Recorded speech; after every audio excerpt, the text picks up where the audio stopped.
girls. Today we're going to talk about how to turn an unmotivated seller into an owner financing deal. Ready? Hey girls, it's Whitney Nicely from She Buys It. Today we're going to talk about how you can turn those unmotivated seller leads into owner financing deals and get a complete slam dunk. Yes. So in the beginning, when I was doing real estate deals, I was doing a lot of lease options. I was doing a lot of assigning. I was doing some wholesaling.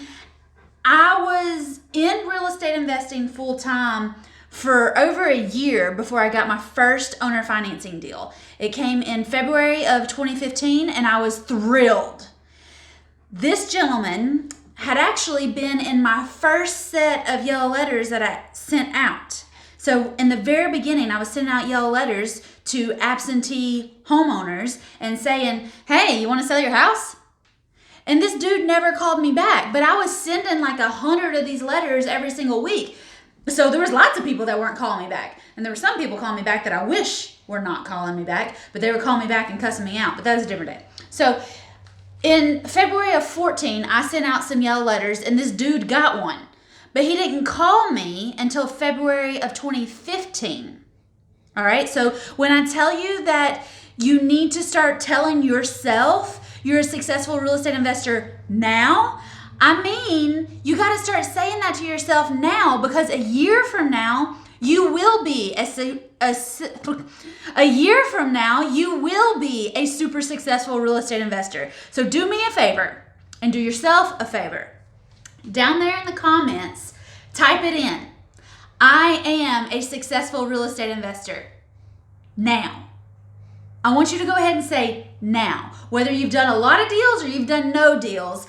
In the beginning, I hadn't done any deals, but I started telling myself that I was a successful real estate investor now, and then I became a successful real estate investor now. So go ahead, start telling yourself 15,000 times a day that you are a successful real estate investor now. And tell me, tell all your friends, tell everybody watching this video down in the comments that you are a successful real estate investor. Type that out. I am a successful real estate investor now. I go through, I like, and I give hearts. I reply to all of those comments, and I get so excited to see you start to claim it. You are a successful real estate investor now. All right, so back to the story. I sent out the yellow letters in February of 2014. This dude called me back in February of 2015, and he said, hey, I got your yellow letter last year, but now I'm ready to sell my house. Do you want to come buy it? And I said, sure. I'm a successful real estate investor. I'm a successful real estate investor. I'm a successful real estate investor, right? I was saying to myself on the way to the appointment, I'm a successful real estate investor now. I'm a successful real estate investor now. Okay, I was just repeating that to myself over and over and over, and that's what I want you to do. I am a successful real estate investor now. So when I got to the gentleman's house, his tenants were still living there. And this was before I had the 3 rules. And my second rule is that I want the house to be empty.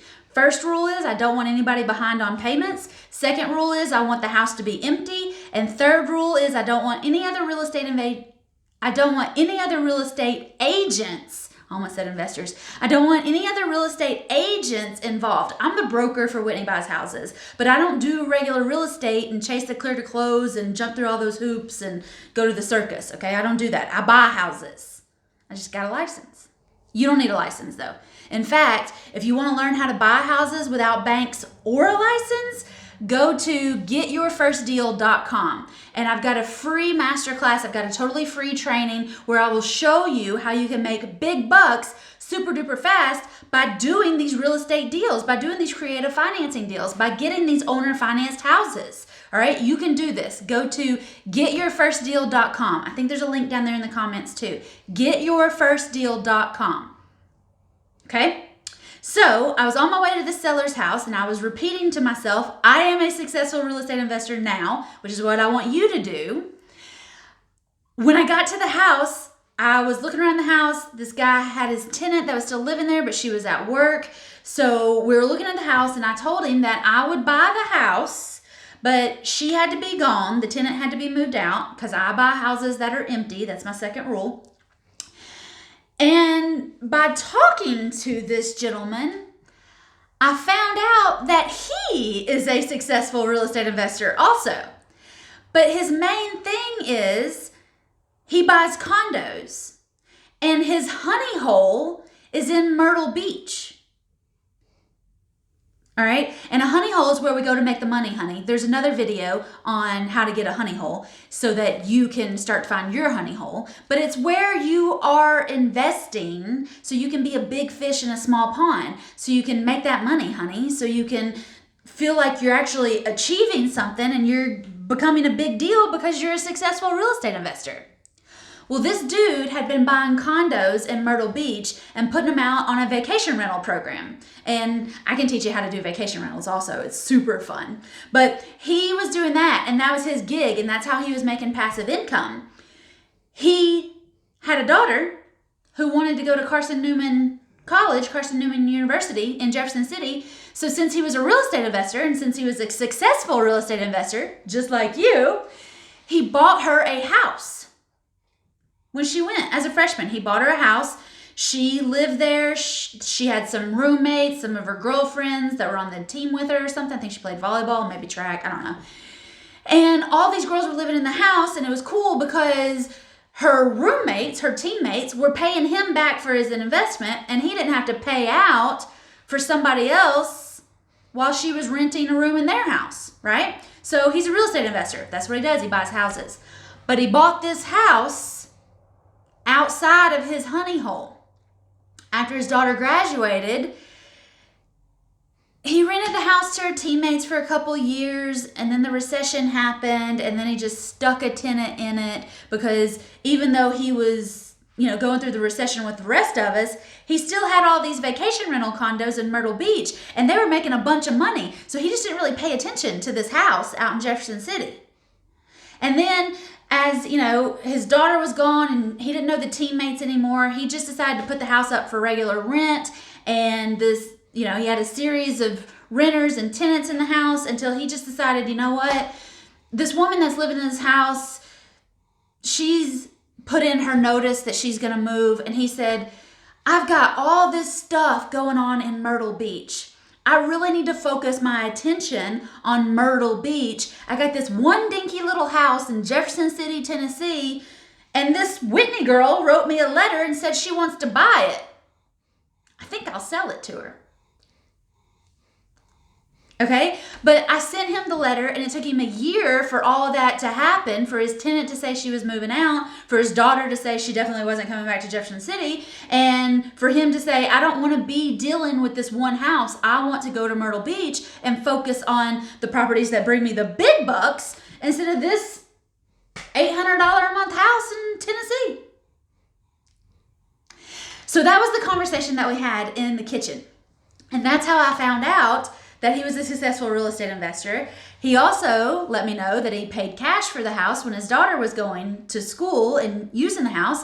And if he paid cash for the house, that means it's free and clear. And to own or finance a house, it has to be free and clear. This house hadn't had a mortgage on it since he'd owned it. It was a perfect candidate for owner financing because he liked that monthly money coming in from it. But he didn't want to have to worry about making sure there was a tenant in it. He didn't want to have to worry about making sure that the plumbing was working. He didn't want to have to make sure that the grass got cut. He was tired of being a landlord to this house. He was a super successful real estate investor with his condos in Myrtle Beach, but this house was draining his energy. So, guess what I said? After I was putting two and two together. Standing there in the kitchen. I made 3 offers. I told him I could pay him cash, but it wasn't nearly as much as he'd paid cash for it 7, 8, 10 years ago. He said, no, I don't want to take that little bit because whatever money I get from this house, I'm going to buy another condo in Myrtle Beach. And I said, okay, I can respect that. I said, how much are you getting for rent? He said, I'm getting $800 a month. And I said, Would you be willing to take less than that and not have any of the headaches? He said, what do you have in mind? I said, well, I could start sending you maybe $600, $650 a month and be buying it from you at the same time, which would, probably help your taxes, because if I give you a big check for it, you're going to have to pay capital gains taxes on it as an investment. He said, right. I said, you'd be getting almost the same monthly money and none of the headaches. He said, right. I said, and we can set it up so that these payments go straight into your bank account. That way, he was a younger kind of fella, kind of my mom's age. I said, if something happens to you, your daughter would go ahead and get this money from now until forever. So what do you think? Would you give me 10 or 15 years to pay this thing off? I'll send you $600, $650 a month. He said, actually, yeah, I think that sounds like a good idea. Why didn't I come up with that? I said, I don't even know how I came up with that. No, I said, I think you did come up with that because you told me that you'd bought some of those condos with some owner financing and you gave me the idea. Remember, when you're negotiating with sellers, you want it to be their idea to owner finance the property to you. Okay? And he had bought some condos that he told me in the conversation with owner financing. So that was totally true. So that's how it happened. He was willing to take, I think I ended up paying him $650 a month. He gave me 10 years. He didn't give me 15, but he gave me 10 years to pay the property off. I paid him $650 a month plus taxes and insurance once a year. And then I didn't put any money down. I didn't go to the bank. Nobody checked my credit. And this deal was a good deal. I bought the house for, I think, $110. It was probably worth $120, $125. This house was on Center Circle. I've had 2 houses on Center Circle. This was the first house that I bought with owner financing. It was also the first house where my tenant buyer cashed me out and got their mortgage. I've done 70 some odd creative financing deals in the last 3-4 years. And this was the first owner financing deal I did. I had 10 years. And then I put a tenant buyer in the house. And that tenant buyer got a mortgage and bought the house from me. This was the first time I got owner financing and the first time a tenant buyer actually did what they said they were going to do and bought the house. Well, I'll have to tell you that story in another day, but I will tell you that I had 10 years to send this guy $650 a month, and my tenant buyer bought the house in 15 months, in 1 year and 3 months. So I only had the house for less than a year and a half, but I did the full picture of buying the house with owner financing, selling it to a tenant buyer who just needed some time to rebuild their credit and get a mortgage. It was a beautiful story. It was a wonderful situation. I would love to help you get those deals. I bought the house for $110. I ended up selling it for $125, so I made $15,000 there. My tenant buyer paid $800 or $850 a month. I made $200. I think I made $200 a month every single month from my tenant buyer. The difference of what I was paying and what he was paying.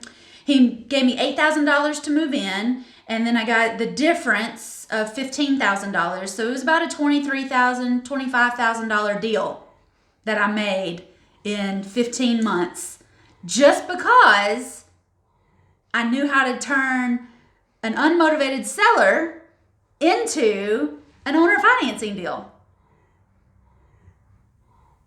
You can do this too. Go to getyourfirstdeal.com so that I can show you more about creative financing. While you're here, don't forget to hit the subscribe button, hit the little bell notification, and don't forget to check out all the other videos on creative financing. Ladies, I'm here to help you get these investment deals done without banks and without a license. If I can do it, you can too. Y'all let me know if you have any questions. Drop them down in the comments, and don't forget that you are a successful real estate investor now. Bye, y'all.